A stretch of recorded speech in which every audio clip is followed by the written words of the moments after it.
Hey, good morning. Instant gratification versus delayed gratification. Which one do you tend to lean towards the most? Put it in the comments below. I'd love to hear it. For me, definitely instant gratification. I mean, let's face it, we live in a world today where we want everything now. We got experience. We want that gratification right now. I mean, look at our cell phones. We're constantly on it. You know, if you meet someone new and the relationship's new, you're constantly checking out your text messages, right? Or if you post something on Facebook, you're constantly looking for your notifications. So who liked it, or who commented on it, or whatnot. Or like when I first started my Amazon store, we have this app and it tells us our sales. You talk every like 2 minutes. I'm sitting there looking, oh, did I get a sale? Did I get a sale? You know, and 6 years later, it hadn't slowed down. I still check my sales on a regular basis. Why? Because we need that instant gratification, and it can rob us of so much more if we can learn how to manage that, control that, discipline.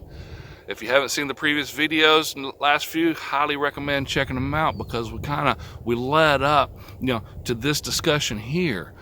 We've talked about discipline, consistency, taking action, and instant gratification can rob us of having so much more if we can just learn how to control that and wait for the delayed gratification. What's some examples?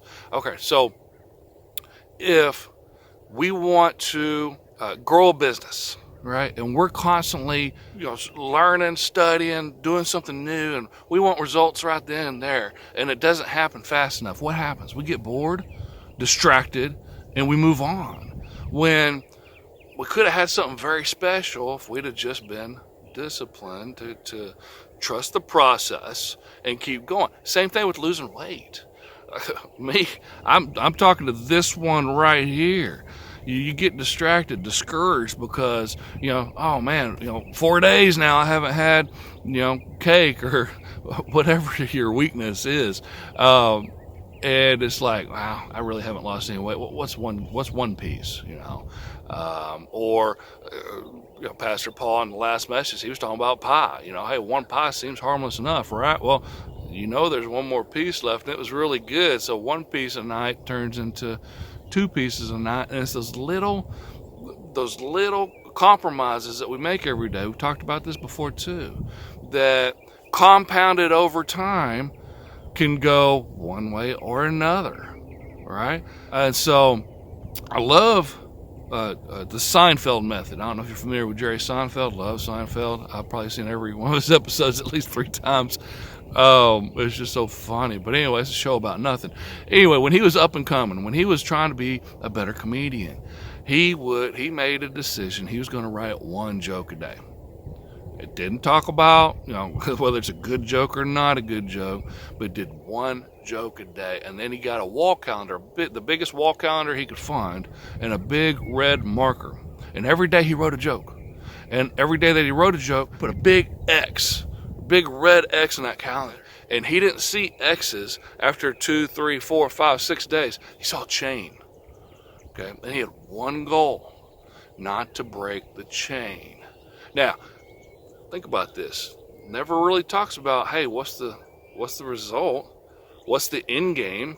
It just talks about, hey, for me to be a better comedian, I just got to write a joke a day. And I want to write a joke a day, every day, build my chain, and see what happens. Delayed gratification. And look what happened. Man, he turned into a very famous comedian. And he's got a famous TV show. So, I think that's a great idea for those of us that struggle with, we want that instant gratification, but we also want to, grow in our walk with God. So what can we do? Get the calendar, get the red marker, every day read one page of scripture. Start off one page, build that chain. Give it 30 days, 90 days. See what happens. You want to lose weight. So let's say, okay, I want to start moving more, exercising more, but I don't want to be a hardcore workout specialist or whatnot, right? I don't need a trainer. So, hey, walk a couple miles a day. every day that you walk, put the X, or do 20 push-ups, 20 sit-ups. Every day you do that, do an X. Do it every day. Build that chain for, I'd get minimum 30 days. Try to go for 90 and see what happens. When I was wanting to leave managing a restaurant on the sales side, man, I was definitely out of my comfort zone. I'm an introvert, and introverts tend to struggle with this way more than extroverts, in my opinion. To do sales, I had to learn how to walk in to customers, cold calls, right? Walk in to establishments, introduce myself to the owner, manager, whoever I can get. You always had a gatekeeper. I had to get past the gatekeeper and get to the person I need to talk to, and then try to convince them they need to be buying their groceries from me, not who they're currently buying from, without making them feel stupid for who they're currently buying from. Does that make sense? and that really intimidated me. I mean, me personally, I like to do things that, path of least resistance. I like to feel, I want things easy, safe. I want to be, gratifying. And so to me, that scared the crap out of me, if I was being honest. But I had to do it, or go back to managing a restaurant, which I was trying to get time freedom for my kids, right? And so when they were training us, they were training us to try to walk into, your goal was 10 places a day. Now, some of them were current customers and some of them were prospects. And so if you only had 3 customers to see that day, then you need to see 7 prospects. And it was really mind-boggling and nerve-wracking. I remember sitting in my car outside of an establishment saying, oh my goodness, I had to psych myself up to get in there. But then I was like, 5 to 7 a day is just overwhelming. And again, that's because we want that instant gratification. We don't like to hear those no's. And so what I would do is, I would come up with like a set of questions, that I could build a more, I guess, meaningful first impression, if that makes sense. 5 to 7 a day intimidated me. 1 to 2 I can manage, and that was my goal. I would do 1 to 2, but make them more meaningful. Like, try to start up a deep relationship versus, just walking in. Hey, my name's Todd. I work for the greatest food distributor in the world, and you need to buy stuff from me instead of who you're currently buying from. Here, if you need anything, give me a call, and then walk out the door. Now, I would introduce myself, ask how they're doing, how is sales going, seeing, hey, what's going on in the market right now, where you find some struggles, and then I would listen. I would listen, and I would pinpoint some ideas of, oh, they need help here in this area, or they need help in. I'm a numbers guy, right? I managed restaurants for, oh my goodness, I was with El Chico for 23 years, and I was a numbers guy. I can do food costs, I can do labor, bottom line. I can do, and restaurants, man, have some of the lowest margins out there of any other industry. They work on some tight margins, and I can help reduce food costs, or reduce labor, or increase bottom line, increase sales. Sales are the cures of all evil, right? If you can build the sales up, you can run some numbers, and that's in anything. That's in the Amazon business, that's in flipping houses, that's in network marketing, you name it. I did that, and that helped me build a pretty nice territory. So I had to just kind of rechange my thinking. I don't want to say go against what I was trained, but because I think differently. I brought up network marketing. It gets a lot of bad raps, right? Why? It's such a low barrier of entry, and so more people try that than, say, starting up a business that takes money and risk, because there's hardly any risk involved, honestly.